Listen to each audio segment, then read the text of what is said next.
Some people feel guilt the moment they say no, even before the other person reacts, even when the request is unreasonable, even when their body is exhausted and their mind is overwhelmed.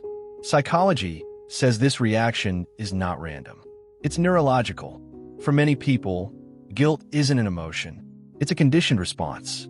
Their brain learned early that saying no led to tension, withdrawal, or emotional distance. And the human brain is wired to avoid disconnection at all costs. Neuroscience shows that social rejection activates the same brain regions as physical pain.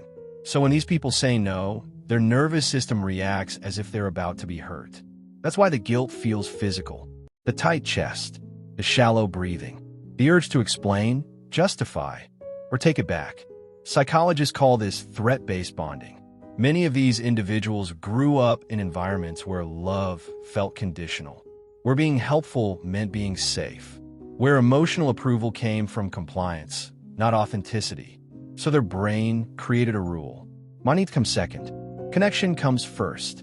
Over time, this becomes automatic.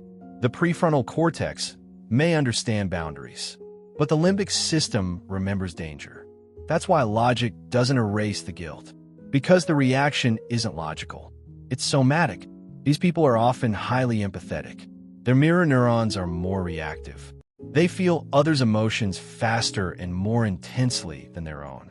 So when they say no, they don't just hear their own voice. They feel the imagined disappointment, frustration, or sadness of the other person.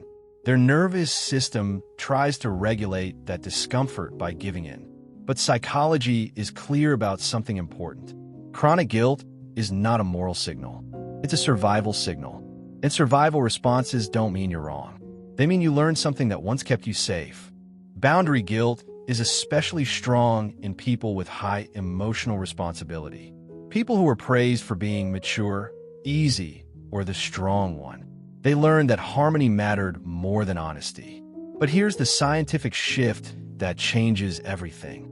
When people repeatedly hold boundaries without catastrophe, the nervous system rewires. The amygdala calms.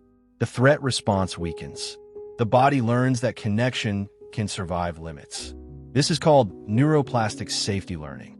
At first, guilt appears, then anxiety, then relief, and eventually neutrality.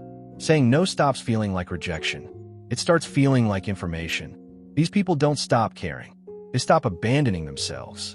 They learn that healthy relationships don't require self-erasure.